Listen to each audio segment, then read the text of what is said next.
24 ஆண்டுகள் 24 மணி நேர சேவையில் fast track taxi app download செய்து 50 ரூபாய் டிஸ்கவுண்ட் பெறுங்கள். பெங்களூரில் உள்ள எலக்ட்ரானிக் சிட்டியில் நாட்டின் மிகப்பெரிய ஐடி நிறுவனங்களான இன்ஃபோசிஸ், விப்ரோ ஆகியவை உள்ளன.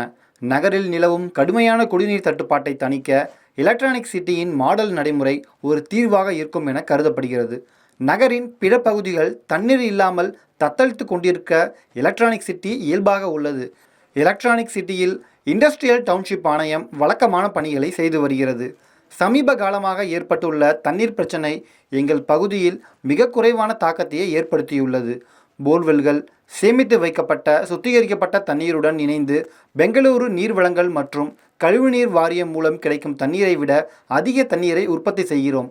நாங்கள் தண்ணீர் பாசிட்டிவாக இருக்கிறோம் என்று இரு அமைப்புகளின் ஆலோசகர் ராம் கூறினார். 300க்கும் மேற்பட்ட நிறுவனங்கள் வசிக்கும் 902 ஏக்கர் டவுன்ஷிப்பை குடிமை அமைப்பு நிர்வகிக்கிறது. தற்போது எல்சிட்டா குடிநீர் வழங்கல் துறையிலிருந்து ஒரு நாளைக்கு 1.2 மில்லியன் லிட்டர் நீரையும் போர்வெல்களில் இருந்து 0.15 மில்லியன் லிட்டர் தண்ணீரையும் பெறுகிறது. அதை குழாய்கள் மற்றும் தண்ணீர் டேங்கர்கள் மூலம் நிறுவனங்களுக்கு விநியோகம் செய்கிறது என்று டவுன்ஷிப்பின் இணையதளம் தெரிவிக்கிறது. இது நகரம் முழுவதும் மழைநீர் ரீசார்ஜ் வசதிகளை செயல்படுத்தியுள்ளது. இதன் விளைவாக 476.4 KLD மழைநீர் ரீசார்ஜ் மற்றும் 120 KLD அறுவடை சாத்தியம் ஆகியுள்ளது. 2 ஆண்டுகளுக்கு முன்பு பெங்களூரு வெள்ளத்தின் போது நாங்கள் பாதிக்கப்படவில்லை. ஏனென்றால் நாங்கள் எங்கள் வடிகால்களை அடிக்கடி சுத்தம் செய்வோம். இது சம்பந்தமாக நிறுவனங்களுக்கும் நாங்கள் கற்பித்தோம். அவற்றில் பெரும்பாலானவை மழைநீர் சேகரிப்பு அமைப்புகளை கொண்டுள்ளன என்று எல்சியா மற்றும் எல்சிட்டா 2இன் தலைமை நிர்வாக அதிகாரியாக இருந்த ராம் கூறியுள்ளார். டவுன்ஷிப் எலக்ட்ரானிக் சிட்டியில் தண்ணீர் பைப்லைனை அமைத்தது. ஆரம்பத்திலிருந்தே கசிவுகள் குறித்து மிகவும் விழிப்புடன் இருந்தது. தண்ணீரை விநியோகிக்கும் போது குறைந்தபட்ச விரயம் இருக்க வேண்டியது மிகவும் அவசியம். உதாரணமாக, பல்வேறு இடங்களில் குழாய்களில் பாயும் போது சுமார் 30-40% தண்ணீர் வீணாகிறது என்று கேள்விப்பட்டிருக்கிறோம். இங்கே நாங்கள் 5% இழப்புடன் தொடங்கினோம். இப்போது அதை 1% குறைத்துள்ளோம் என்று அவர் மேலும் கூறியுள்ளார். இன்ஃபோசிஸ் நிறுவனத்தின் குடிநீர் நுகர்வு ஒரு நாளைக்கு ஒரு நபருக்கு 15 லிட்டருக்கும் குறைவாக உள்ளது என்று உள்கட்டமைப்பு பிராந்திய தலைவர் குரு பிரகாஷ் சாஸ்திரி கூறினார். இன்ஃபோசிஸில் ஆரம்பத்தில் இந்தியாவில் உள்ள எங்கள் வளாகங்கள் முழுவதும் நீர் பாதுகாப்பை இயக்க பல நடவடிக்கைகளை நாங்கள் செயல்படுத்தியுள்ளோம்.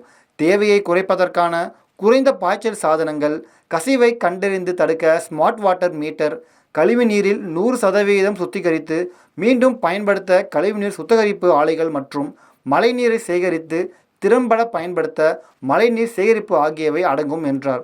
பறந்து விரிந்து கிடக்கும் நகர் முழுவதும் சாலைகள், வடிகால்கள் மற்றும் நடைபாதைகள் நிலத்தடி நீர் சேகரிப்பு பயன்படுத்தப்பட்டுள்ளன. ஒவ்வொரு வடிகாலிலும் புள்ளிகளை நோக்கி தண்ணீர் பாய்வதை கண்டதும் அறுவடை குழிகளை தோண்டினோம். இது நிலத்தடி நீர் மட்டத்தை அதிகரிக்க பங்களித்தது. எங்களால் முடிந்த ஒவ்வொரு தண்ணீரையும் சேமிக்க எந்த கசிவையும் நாங்கள் அடைந்தோம் என்று ராம் கூறியுள்ளார். பெரிய நிறுவனங்கள் தங்களுடைய சொந்த சுத்திகரிப்பு ஆலைகளை வைத்திருக்கும் அதே வேளையில் எல்சிட்டா அவர்களின் கழிவு நீரை கட்டணத்துக்கு சுத்திகரிப்பதன் மூலம் சிறிய நிறுவனங்களுக்கு உதவுகிறது. டவுன்ஷிப்பில் எலக்ட்ரானிக் சிட்டியில் மொத்தம் 1925 KLD திறன் கொண்ட பல STPகள் உள்ளன. அவை நாளொன்றுக்கு சுமார் 1600 1800 KLD சுத்திகரிக்கப்பட்ட தண்ணீரை உருவாக்குகின்றன. ஜப்பானிய ஆட்டோமேஷன் நிறுவனமான ஃபெனுக் இந்தியா மழைநீரில் 60-70% சேமிக்க முடிந்ததாக தெரிவித்துள்ளது. எங்கள் வடிகால்கள் மேற்பரப்பில் விழும் தண்ணீரில் 10% மட்டுமே வெளியேறும் வகையில் வடிவமைக்கப்பட்டுள்ளன என்று ஃபேனுக் இந்தியாவின் உதவி பொது மேலாளர் வி ஸ்ரீராம் குமார் கூறினார். நிறுவனம் ஒரு நாளைக்கு சுமார் 40,000 லிட்டரை பயன்படுத்துகிறது. அதில் எதுவுமே காவிரியில் இருந்தோ அல்லது எல்சிட்டாவில் இருந்தோ அல்ல. இப்போது ஒட்டுமொத்தமாக ஒரு நிறுவனமாக வாட்டர் பாசிட்டிவாக இருக்கிறோம். பெங்களூரு வளாகத்துக்காக வீட்டு உபயோகத்துக்கு ஒரு சொட்டு தண்ணீர் கூட வாங்கவில்லை என்று சொல்லலாம் என்றார் குமார்.